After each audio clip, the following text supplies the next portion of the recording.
Panama ہنگامہ آج بھی جاری۔ تحریک انصاف کی نواز شریف، اسحاق ڈار اور کیپٹن صفدر کو نااہل قرار دینے کی استدعا۔ پی ٹی آئی کو الزامات ثابت کرنا ہوں گے عدالت۔ ملازمہ تشدد کیس، کم سن طیبہ کا میڈیکل بورڈ کل ہوگا۔ سول سوسائٹی کی سپریم کورٹ میں درخواست دائر، کیا معصوم طیبہ کو ریاست انصاف دے پائے گی؟ اور ملک میں سال 2016 میں پرتشدد واقعات میں 66% کمی، لیکن پنجاب اور بلوچستان میں انتہا پسندی میں اضافہ۔ السلام علیکم، ویلکم ٹو نیوز وائز، میں ہوں سید سمر عباس۔ سب سے پہلے بڑھیں گے آج کی ٹاپ سٹوری کی جانب۔ اس سے زیادہ ثبوتوں کی ضرورت ہے۔ آج قوم دیکھے گی اہم ترین کیس زیر سماعت ہے۔ 2016 میں پاکستانی سیاست کا محور و مرکز رہنے والا پاناما لیکس کیس 2017 میں پاکستانی سیاست کے رخ کا تعین کرے گا۔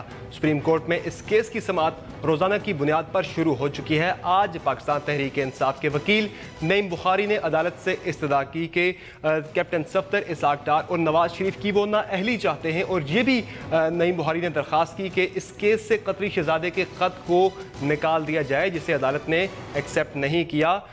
کیا اب Tehreek Insaf Panama leaks case کو منی لانڈرنگ سے آرٹیکل 62-63 کی جانب لے کر جانا چاہ رہی ہے؟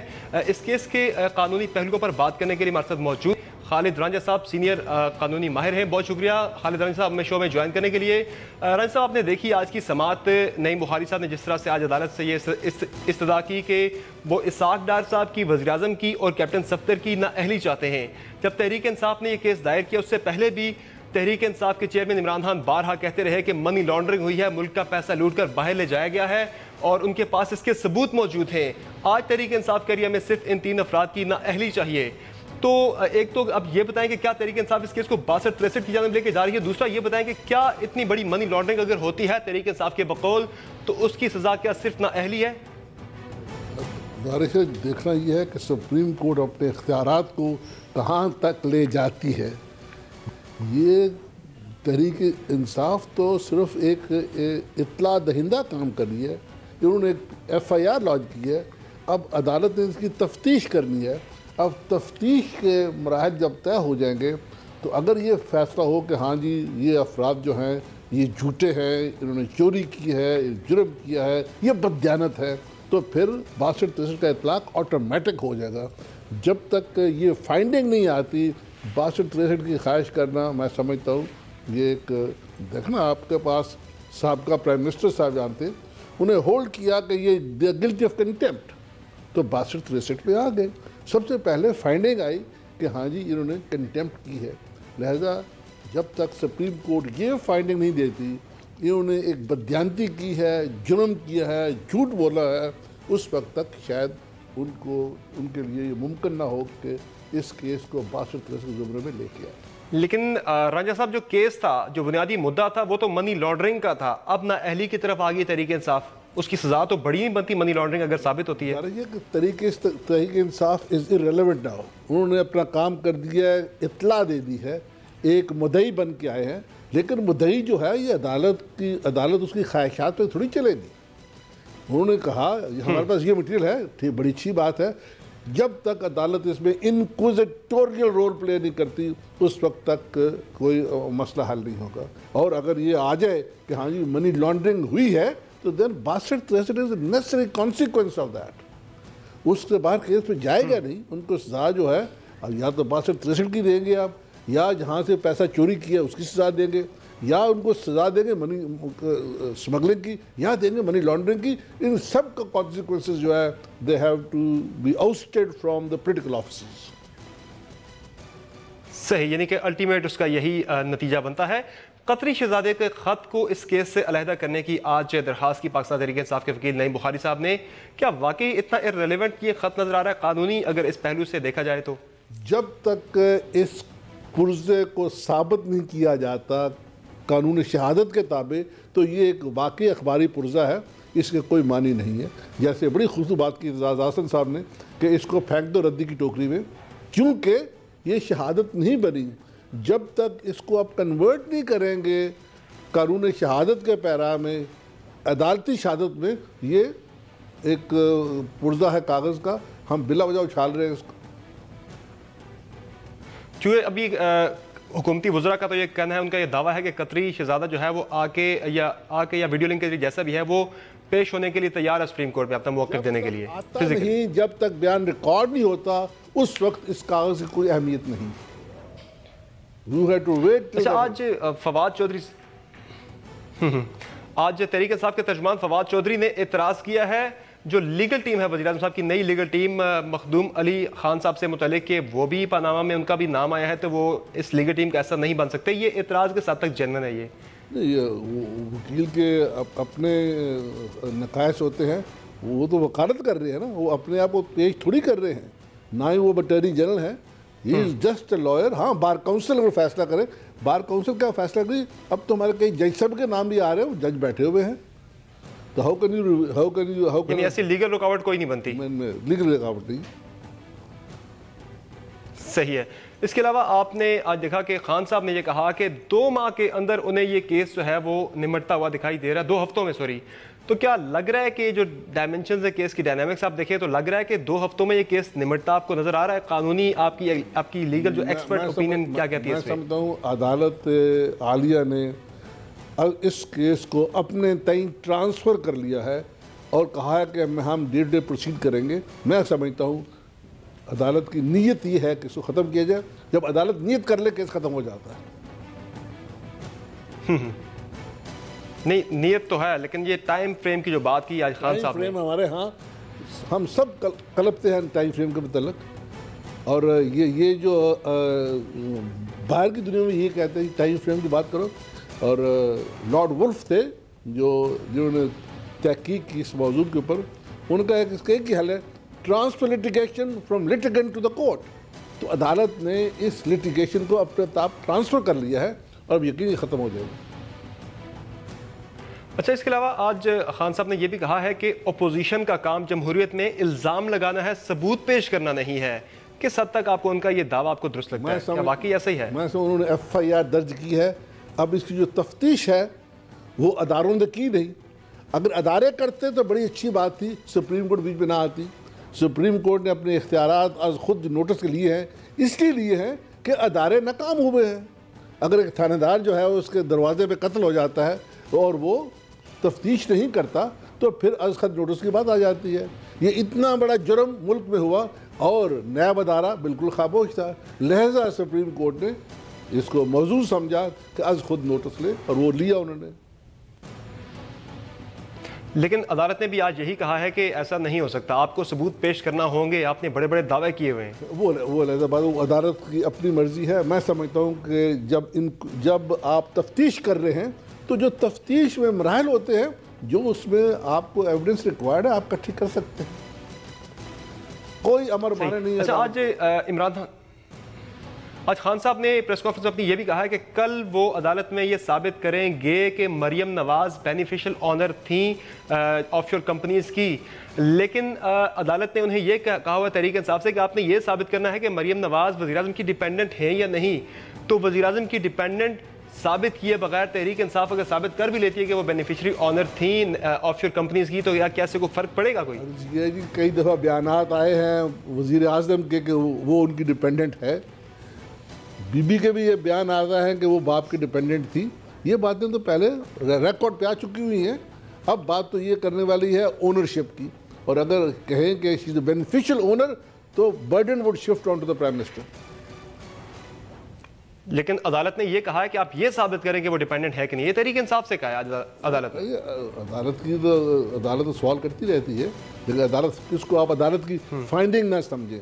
Don't be misled by questioning of the court. صحیح ہے. ٹھیک ہے، بہت شکریہ رانجھا صاحب ہمیں شو میں جوائن کرنے کے لیے. ناظرین، ایک بریک لیں گے، بریک کے بعد بات کریں معصوم بچی، کم سن بچی طیبہ پر ہونے والے تشدد سے متعلق بات کریں گے بریک کے بعد.